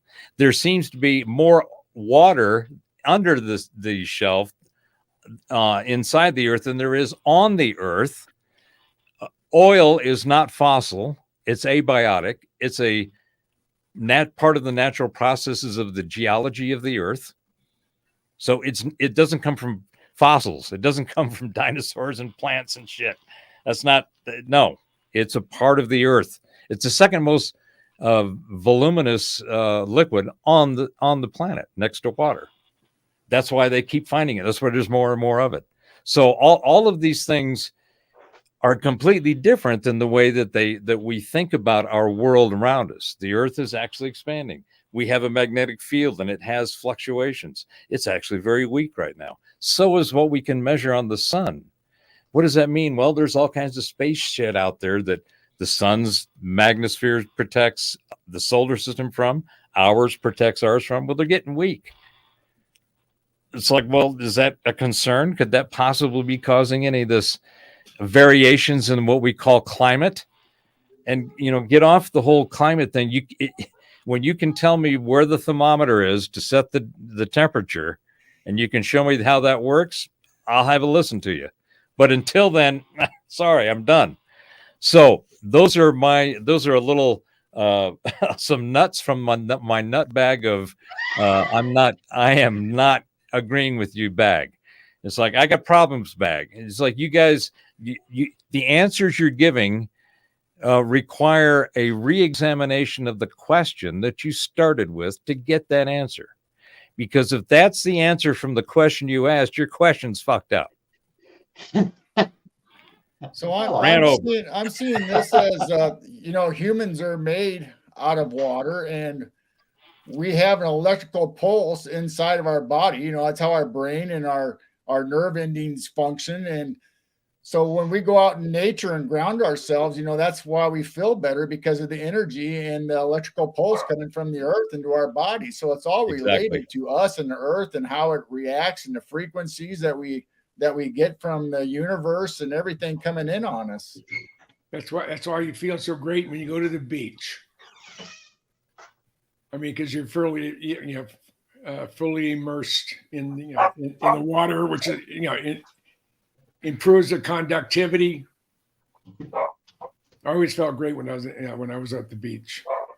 So, are aliens real? What's your definition of an alien? My daughter. We're aliens. In fact, if we went to another planet, we're the aliens. Yeah. We're not talking about Mexicans here, so let's not get this right, okay?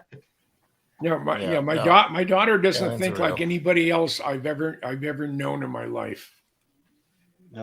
She's brilliant. I love her to pieces. I wouldn't trade her for anybody. And her and her husband just took on adopting two severely autistic brothers. And wow. But yeah, so I believe so. Yeah. Go on. Are aliens real? I think if you step back from the way the term is used, and traditionally it's like, well, they're aliens, meaning they're not from here, right? And it also means microbacteria as well. And if you think about, there's different thoughts about the way that history and our cycles have been defined and how they've evolved. Everything from, the whole idea of a big bang, which means apparently there was a God with an instruction set, because everything unfolded from this big bang into the materium that we exist in. So there was something that said, here's how you will do it. Here's how it will unfold and become.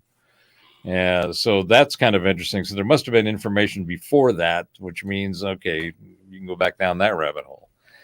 But the idea that this whole thing about artificial intelligence and the craze that's going on around it, and I'll try to keep this rant short. Artificial and intelligence don't belong together as words. That makes no sense. That's just an example of lazy geeks with low marketing skills using shitty terms. The same thing with machine learning. Machines don't learn. That's not what happens. And all of it doesn't happen. But what happens is pattern recognition over information. That's all it does. Now that's a really cool thing to do, because if you think about what is a search engine, right? What's Google, Bing, and all these? You type in a question and it gets you shit. So AI is a prompt scripting language that you design to say, go find this information in this big pile of words. That's what large language models are. Yep, association. It's all to do with association. Well, it's pattern recognition. Yeah. Similarity. Exactly right. And what it does, in particularly without getting too deep in it, but it takes a word and it goes and looks at the words around that word and how it's used. So they look for it identifies patterns of word use. And it can get real sophisticated because they've gotten to the point where they can do that, but there's no intelligence there. It's a data mining advanced tool set. And which is awesome, because if you think about it, being able to fine tune it to go get exactly what you're looking for and the speed with which it works. Oh, it is a transformative disruption of a tool. Well, here's one. It's dangerous, but it's also extremely good. Moon at noon. It's got to look. This is where it gets me. Like, where are they from? I mean, the thing is, that's the $1 million question. Now, there's a lot of talk out there about we sent astronauts back in the 60s or wherever it is to some bloody planet, but at the end of the day, that's why we've got SETI out there looking. It's like the extraterrestrials have got the home advantage, and that's how it is. They have the home advantage. They know where we are. We don't know where they are, and this is why we've got the telescopes up in space. That's why we've got SETI going crazy, and like even in China with their large dish, they're all looking for it now. I believe about a week ago, China announced that they've actually made communications, the rumors, with extraterrestrials from a different place, but who knows if it's true or not, It could be just a propaganda thing, who knows what's coming out of China. Well, when Brian first brought this up or the question about, what are aliens? I mean, I don't believe that we are, born on this planet originally. Whether you believe in a creator or say the Anunnaki made you and altered our DNA to be here, I think we're all the aliens that are on this planet. Well, science believes that. They reckon our physical structure.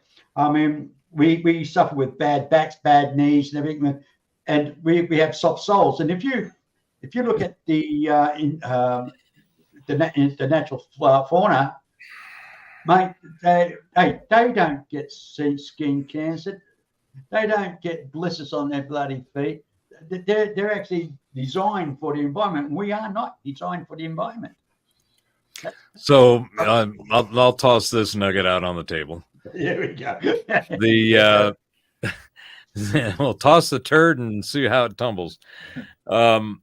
So, we have, this is again from the metrics of the science of the knowledge that we have are set in ways that so you can define them.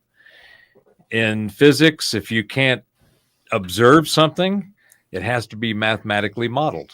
You have to be able to define it and how it's all of its nature and its 3D constructs, all of that. So that math is what those metrics is what we use to measure shit.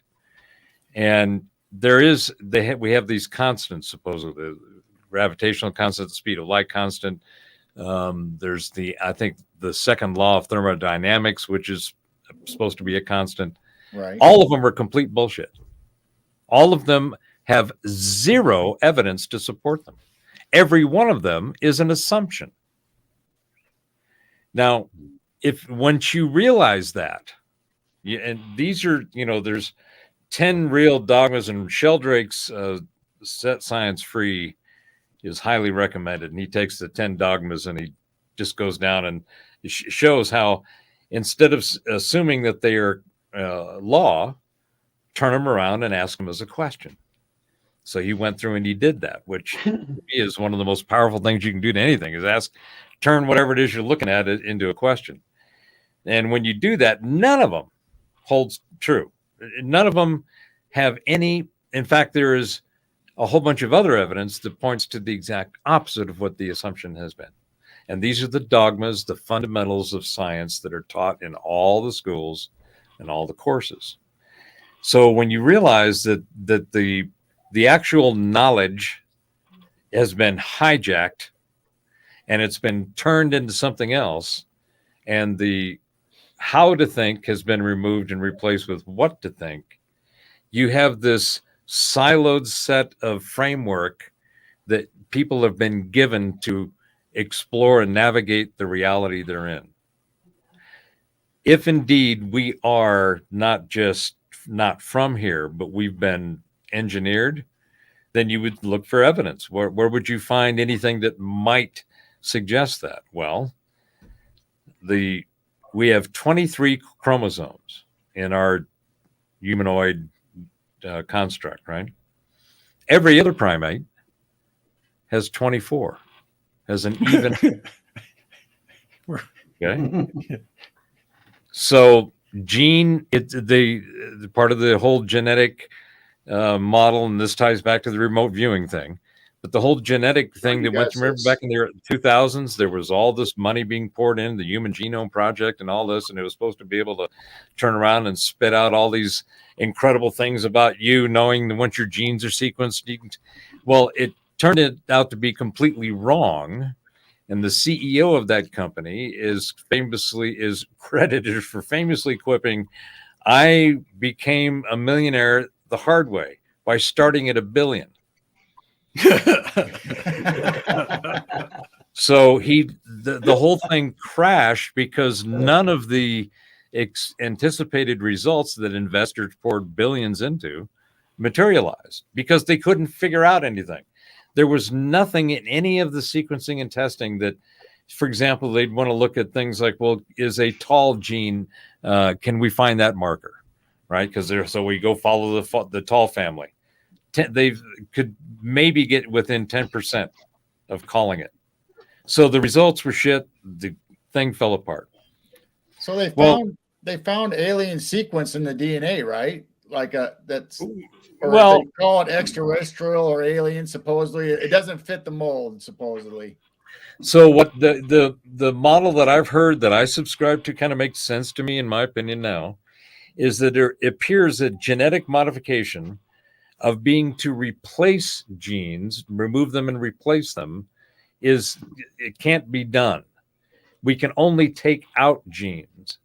Apparently, the technology or the knowledge to put them in. Like we can't add that second chromosome that's missing in our stack to make it 23. Apparently, yeah, but personally, nature has a way of changing things because, I mean, for a classic example, look, you got a white cockatoo parrot. You get one out of the wild, and you get one that's actually being bred in captivity. The DNA is totally different, but yet they look identical. Yeah, but we're talking about whether the DNA, how it's changed. In other words, the intentional change of us. And that seems to be the theme, again, going back to the historical cultural mythos that we know of. They all have this, somebody came from up there, they came down here, gave a shit. They mated with some of our women, they had their little demigods and all this, and it's a repeating theme. And it's like different DNAs for different races, you know what I mean? Like, well, it seems as though this DNA, China or Spain or wherever, they can tell you exactly where you come from. So it seems like the latest iteration of the DNA that we have, the numbers vary, but it seems like it happened some 500,000 to maybe 2 million years ago. And the other thing, so I'll tie the the remote viewing in. So the project I was talking about where they did Atlantis and they went down and they found out that these guys had drilled and caused a problem and shipped off to 2000. So in the I think it was 2003 or 4, the Human Genome Project came out with these results that they could trace it back, all of the lineages, all the species that are on the earth right now, to 70,000 years ago to 2,000 people. Now that's two completely different sciences coming up with the exact same data. and one is very woo-woo, right? Psychic stuff, clairvoyance, and another is science as we supposedly know it. So it seems as though some of these mythos about more advanced civilizations, versions of us, could they be the actual aliens? Never know. I mean, G'day, Sue. and we are the remnant of that. I mean, I don't know. Sorry about this. G'day, Sue. Like and subscribe, my girl. Hey, tickle that little fella down there. The thumb, that is. The thumb. Right? And hit the subscribe. Oh, mate. Hey, fellow Aussie, mate. She's got to support the team, you know. Well, when Anyway, I brought up welcome on board. when I brought up the alien DNA, my hypothesis was going to be until you kind of blew it out of the water, possibly, was that what if we started with alien DNA, then we had a building block to make us off of that alien DNA. Well, that goes to the whole. I think, from my opinion, supports all the different versions there seems to be of us. They keep finding all these different Homo habilis, this Neanderthal, that the Cro-Magnons, this Denisovians. there seems to be a wealth of these different versions,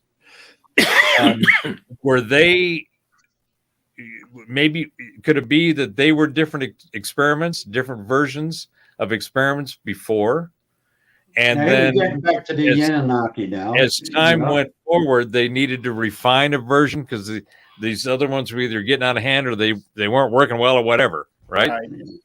So they fine-tuned and they figured out, well, we plucked that little gene out right there and leave them with 23.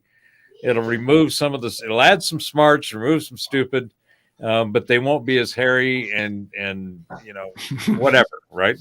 So that to me kind of makes sense. I can see that kind of timeline happening. But I mean, the cool thing about it is that everybody, regardless of what you think, it's all speculation. Right. Yeah. Everybody, even the experts, better. It's all speculation. So you want to use discernment as best you can. Well, everybody writes a book and then they class themselves an expert. I mean, let's face it. I mean, everybody's got an opinion, haven't they? I mean, well, they're like assholes. I mean, everybody's got one. Yeah, exactly. Unless you're a conehead, then you won't. I look like Doc's had enough of us. He must have gone. Unless Yeah. Yeah. He'll be back. If he wants to come back, he'll come back. Yeah. We love you, Doc. Yeah. Okay. He put a message up there that he needed to take care of something. Yeah. Oh, yeah. Probably the pups. Mate. They're white and they bark. Yeah. Yeah, he's got a whole bunch of those over there. Yeah. So what do you think? Do you think that we are? Do you think that we are engineered by some other species from another place in space? Well, it's basically carved in stone anyhow, isn't it? About the Anunnaki as a labor force, but yet there's other parts of history where they talk about the fallen angels fell to earth and they found the women attractive and they interbred them. Therefore, we got the Nephilim from them, and but that's going more of the biblical side of things. But I think, what, that ties in completely with the biblical to me. That's just the same events and the same people with different names. Again, where it cuts back to the fallen angels, the angels that ascended to earth in fiery chariots. I mean, something happened, and we write down things that happened in history. How do you keep memories of history? I mean, you can't put it on papyrus, on papyrus or any kind of paper form. It's going to rot and fall away. Of course, they're going to carve it in stone, aren't they? So I go along with the creator, the biblical aspect of it. That's how I was raised, and that's how I truly believe. But at the same time, reading the Bible, I see all this supernatural and all these events that happen in the Bible. So then all of a sudden that woo factor kicks into my head. So then I start thinking about, okay, can God, in my sense, be substituted for some other being or higher power? Well, let me throw a turd in here, right? As the prophet would say. Now, in the scriptures, now you've got Genesis 1:26 and Genesis 1:27. In Genesis 1:27, it says God made man in his image and in his likeness. But yet, Judaism Christians took it from the Jewish Bible, which Genesis 1:26, which are right next to each other. It says, when the gods made man, they made him in their likeness and in their image, in our likeness, in their image. Now, we're not talking about singular here, we're talking plural. But it's one next to the other. Who's right? Is it the Judaism Bible, or is it the Judean Christian version? Well, the Judaism one has been around thousands of years before Judaism Christian. And Now, you know when we what? talk- You know what's around thousands of years before that? The Enuma Elish.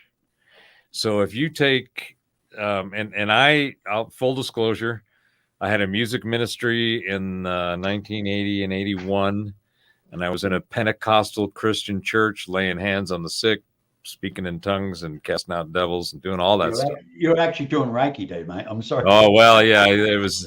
They called it something different, but Reiki. but when I started just looking at the Bible objectively, I had all these like questions, and the more questions I asked, the more the answer came back as, well, you just got to take that as faith, or you've got to relate it to this metaphor or that analogy. And I'm like, no, it literally says this. So how am I supposed to form that into something imaginary or, analogous? So then, and I read the Bible, I think 3 or maybe 4 times, front cover to cover, over several years. I was deep into prophecy, had prophecy classes every week, and going through Ezekiel and Daniel and Revelation and Isaiah, and just chewing it up. And this is back, in the 70s, late 70s, early 80s, when there was, if you guys remember, all the prophets and the prophecy guys that were on TV on UHF. I mean, they'd get on there and they'd be preaching some shit going on, here's what I just found in Daniel, and it relates to this event that just happened today. I mean, those guys were pumping it hard back then, and I was like, what's going on here? And every time there's an earthquake, they say, see, it's a sign of end times. Be prepared.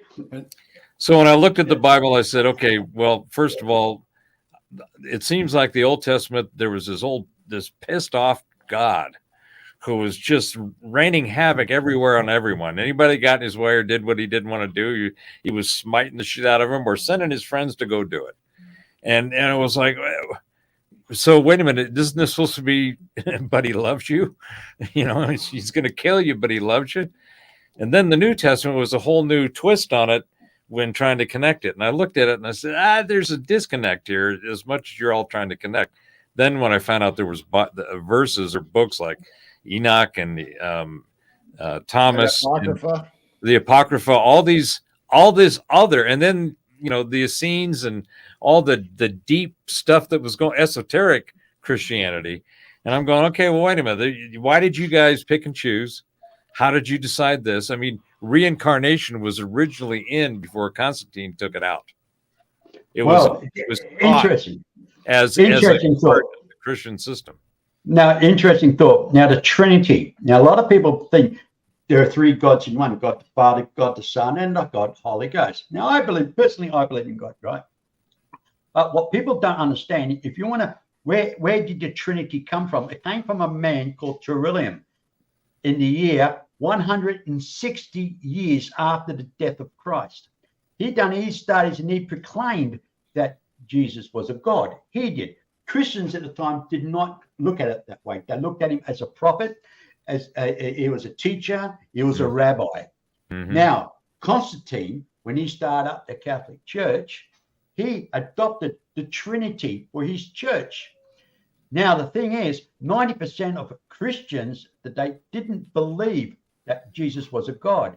they believed he was a teacher. But the Catholic Church endorsed it. Now, they pull out the Roman armies out of Europe, France and England and Germany and all those places. And what they did, they replaced them with bishops and cardinals to be advisors of the king and advisors to the emperors and that, right? Because Christianity went wild. Now, where the story goes, the people started rebelling because people started having the holy wars, and they needed money to build cathedrals. They need money for the holy wars and everything else. This is when the Inquisition started, where it started off in Spain. It went from Spain to France to England.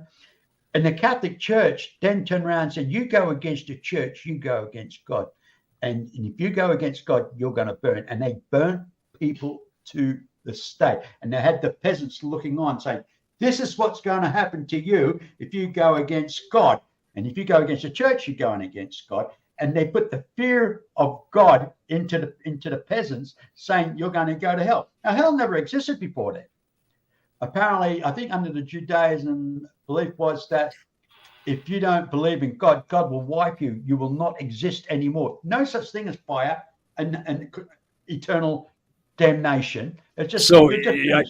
What you're saying is makes total sense, and is one of my major beefs with the whole construct of the Bible. It's been written over hundreds of years by hundreds of people. There's been interpretation of the Aramaic and the Greek, all these different. So there is no way that it is anywhere near, first of all, close to the original, to the source information and source material that was used. That's been completely alterated. So it's very subjective from that perspective. But the thing that really got me was when I was looking at the Old Testament and I was going, God, this God back here, he was one pissed off dude.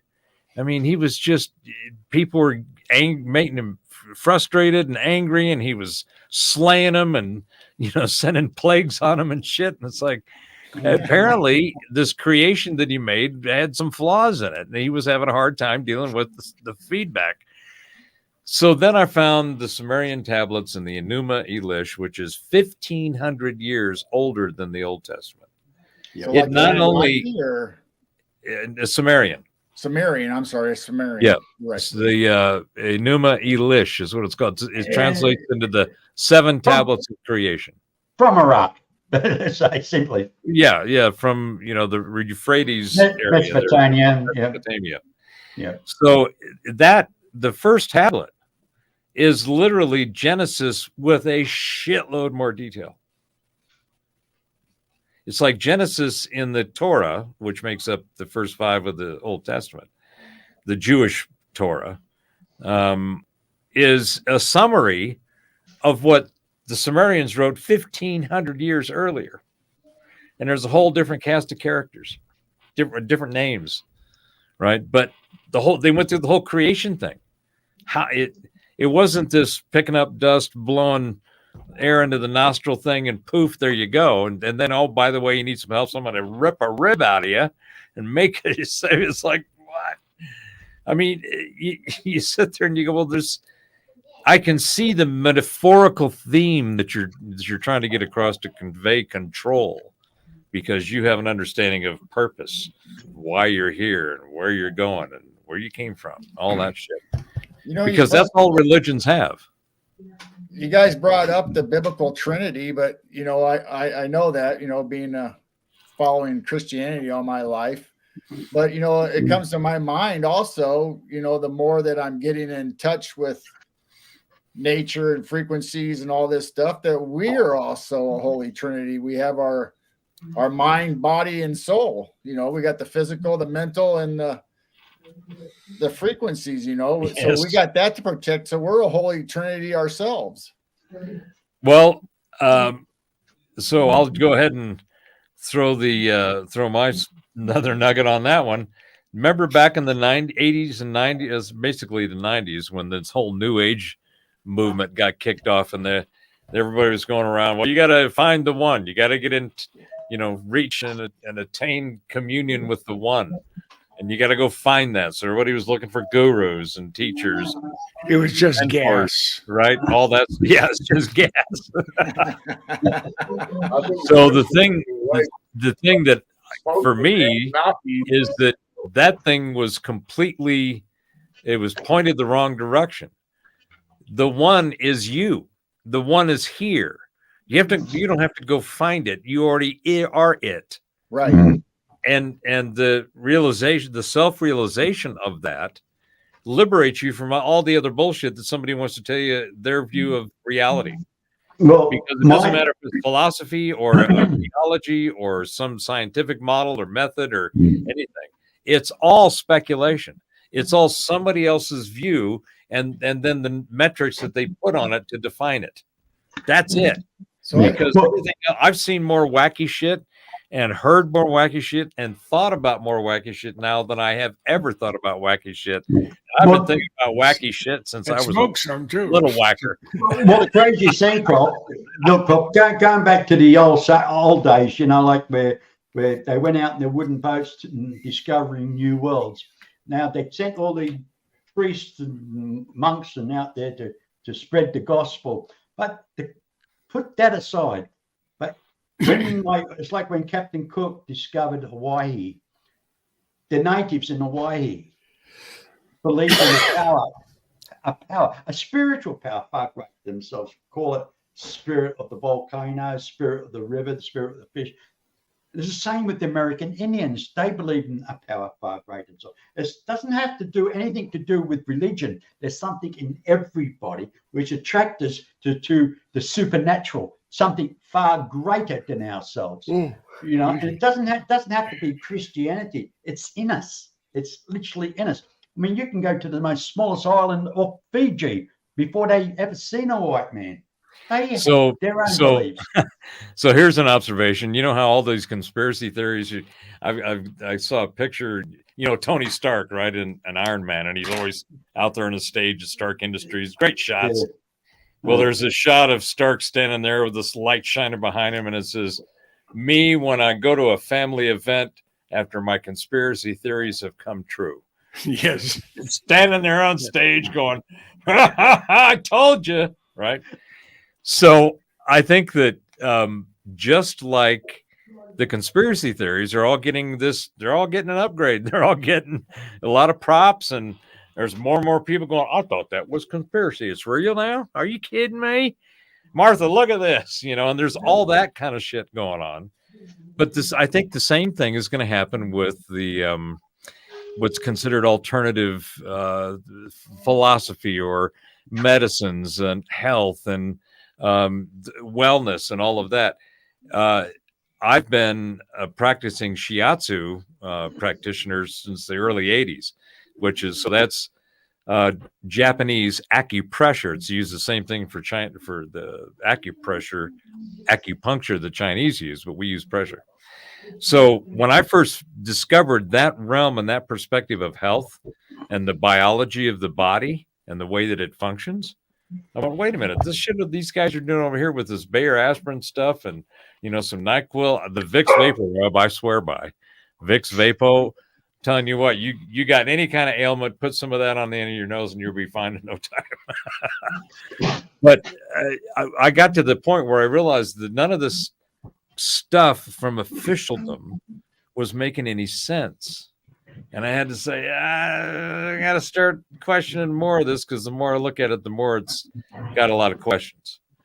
Yeah, actually, just to answer Sue and a few other people, it's not the fact that we believe this stuff, it's that we pull things apart and we evaluate things and see things, you know.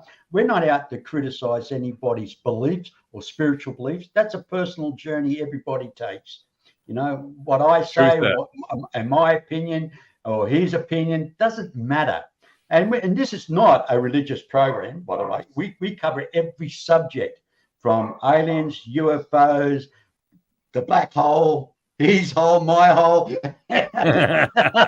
You know, we cover everything, you know, and we try to fill in as much as we can and make it give a lot of variety. It doesn't make us right. It's just an opinion. And everybody has an opinion. Hey, speak for yourself, will you? Yeah. Oh, yeah. Come on, bro. I gotta learn how to do that. I'm highly definitive and defiant in my opinions. Yeah. Yeah, but you have a right. That's that is your prerogative. That's what you want to believe. Hey, I respect you for it, and I respect Sue for giving her opinion too, because she's entitled to an opinion. You know, just like everybody else does. You know, we all have our say. But I always say, if you want to give your opinion, come on and talk with us. That's it. It's easy as. Come on. The link's there. You can join us and come and say hello and let us kind of listen to you. And we will listen, just like you're listening to us. Well, Jim, what did you said you saw that the 30-minute version of the session, the reveal for those it was, I had to wait till tomorrow to listen to the 2 hour and 2 hour and 4 minute or I'm gonna watch the whole thing. It's just these guys. This is what they do. They get paid. They have it, like Robert said, they have a track record, a long track record, and they had no idea at all what they were looking at, and just according and we only saw one page of multiple pages of notes they made during this whole session. I haven't seen that part. Robert has. Oh. And it'll just blow your socks off. And one of the requests that this got to Bob Lazar, and I sent it to him in 2 different ways. So he's in Switzerland right now, but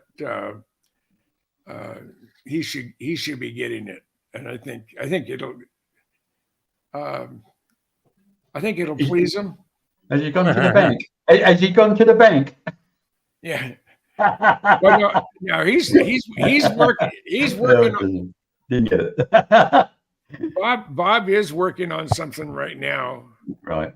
He won't tell me exactly what it is, but he said it'll either make the headlines around the world, or blow your socks off, or be an absolute abject failure. So I said, but I'll give you at least 24 to 48 hours notice before it happens. Mm-hmm. And I'll make sure that you guys will, the world will know, or at least people I want them to know will know.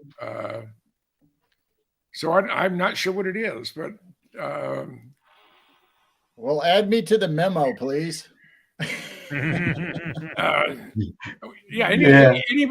that I'm on a guest on their program will get an announcement.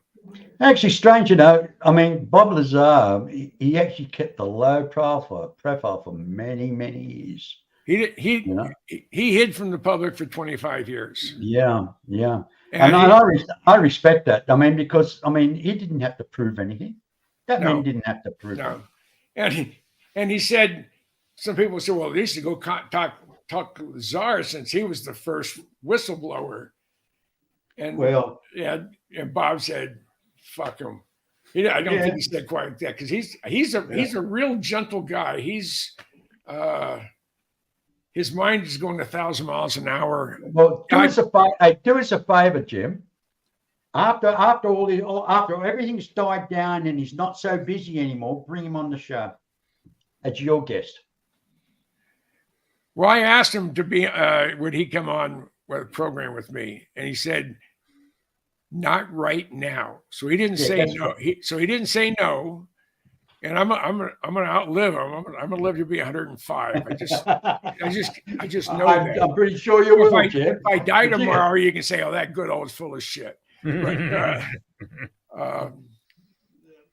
if you can drive around for 5,500 k's, mate, miles in your sports car over a 3-week period. My average speed for 5,260 miles, average speed includes stop and go at traffic in town, driving shit around with, the week I was in Minneapolis, I averaged 69.2 miles an hour for that trip. I was doing 90 most of the time, 85 to 90 most of the time. What's on your tachometer now? How many miles has it done? 101,000. Actually, yesterday it was 10, 10, 10. So Right, okay. I'm 101,300 now. I think. Yeah. I've had my car going on 11 years. I've only done 79,000. I get and the mileage indicator on my car, so I'm getting 24.2 miles to the gallon. This is for a 430 horsepower V8. It just blows me away. And I just not the airplane, the car is just so it's me and it fits me. And the wife said, "How long are you going to keep it?" I said, "Till I can't get out of it anymore. It's real easy to get in it, but a Corvette has a really, really big door. So if someone parks close to you, like my wife, she parks on the left side, and she likes to have room to get out of the car, as where I can only open the door this much, so I have to get my legs out somehow, turn around, and go out backwards." I said, "Babe, you got to give me, that ball that I have up there. It should be in the middle of your windshield, not way over here or over here, but right there." My wife does that. She tells me how to park. Oh yeah. So She tells me. yeah, but I absolutely love that car, and every time I look at it, I just smile. I think Rosemary's jealous. Oh no, I think Rosemary's jealous of your car. She has a pearlescent white. My car's black. A pearlescent white SRX Cadillac, and she loves it. It's tall, and she's above everything. When I lost my car the first full day I had it. I'd gone to the movies and I parked it over in the far end of the parking lot. It's locked up. And I get out of the movie and I go over there, and there's a Mercedes convertible sedan with the top down. And I don't see my car. And I said, "Damn, I haven't had it 24 hours and but stole it." So I start walking towards the road, and it was behind the Mercedes. It's that low to the ground. And I lose it all the time. I mean, if I hit a deer, or if I was in Alaska and I hit a moose, I'd go under his legs. Well, did you know you can buy those little GPS tracking devices now?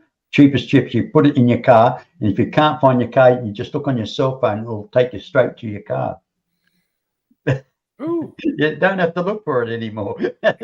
Yeah. Little tracking device. Anyway, guys, listen. I don't want to be a party pooper, but I want to go out this afternoon with my lovely wife. It's we've done 2 hours and 7 minutes at the moment, and which is pretty good. She's about average, isn't it? I mean, it's about average, isn't it, Robert? Are you happy with that, Robert? Oh, sorry. Yeah, Professor Bauer. I'm good. Yeah, you go. It's this group of people that I feel the most comfortable with. Really, we know that, Jim. I've never been a joiner, but I sort of, I don't know, I was possessed or whatever it is. I got pulled into the UFO, spooky airplane things to go bump in the night community. Just recently. I mean, in 2019. I think we've adopted Gerald now. Yeah. Well, I just wanted to say thanks for letting me come on your show. I've really enjoyed this a lot. Oh, hey, anytime, Gerald, anytime. We're a great bunch. We like taking the piss out of each other. You know what I mean? Hey, got to have a sense of humor. They put the crap on me all the time. They just look at me and say, "Hey, leave me on." Yeah. So you get Gerald. You get an idea of who I am. So. Yeah, I'm glad I got to meet you before I have you on the show tomorrow. This is really nice. I hope you can relax now. I hope it didn't scare you. Nope. I'm looking forward to it. All right, me too. Yeah. Me too. So you'll have to bring your missus on the show too sometime, there, Gerald. Well, she's watching us on the side there. I know. Yeah, she's Chiro Sounds. Yep. Yeah. Guys, yeah. No, I have to wear a headset, else I can't hear off the speakers in here. Hey, My father just say sex makes you deaf. Huh? What? I am permanently hearing impaired, so I understand. Anyway, guys, listen, well, let's call it quits. And anyway, Yeah. Gerald, you can say goodbye, mate. Gerald, you can say Yeah. goodbye. Yeah. And you, Gerald, it's a pleasure to meet you. Yeah, and I'll see you. Really I'll enjoyed see it. you tomorrow. Pleasure to meet yeah, you. and you And, too, Hollywood, you have a Hollywood. good one. Thank you And for Hollywood, joining you us, as well. Mr. B, Mr. B, Yeah. you have a good one. I certainly will. I'll be in touch with you guys during the week, Yeah. like I normally do. All I'll probably righty. give you a call. I'll All probably right. give you a call during the week anyhow on the old blower anyhow, mate. So Okay, sounds we'll see good. how it- Okay, I'm I'll around. catch you later, guys. Anyway, it's time Bye. for me to. Oh, my All right, my, anyway. my 60th class reunion is next weekend. Is it? Okay, well, you're not here then. But you'll be here, won't you, Robert? Damn. If you're around? Yeah, good. There you Yeah. are. Not a problem. So All you take care, my friend. You too. You take it easy. right, Be gentlemen, safe. take care. Okay, Robert. catch you later. Gerald, Catch you Bye, later. everybody. adios. Okay. Aloha. guys. Hollywood. Aloha. Catch you later. Okay, guys, sign out. I'll start moving out here. Good on you guys. That's wonderful having those guys here. And everybody, thank you for joining us. It's been absolutely wonderful having you all here with us tonight. And I've enjoyed it.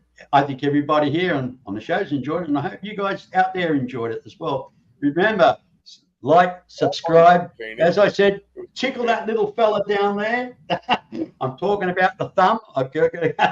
Tickle that little fella down there and hit the subscribe button. And like to see you back again. And remember, Love and peace, everybody. yep. And remember, be nice, be kind, aspire to inspire on each other. Just totally love each other. Catch you later, guys. Bye bye now.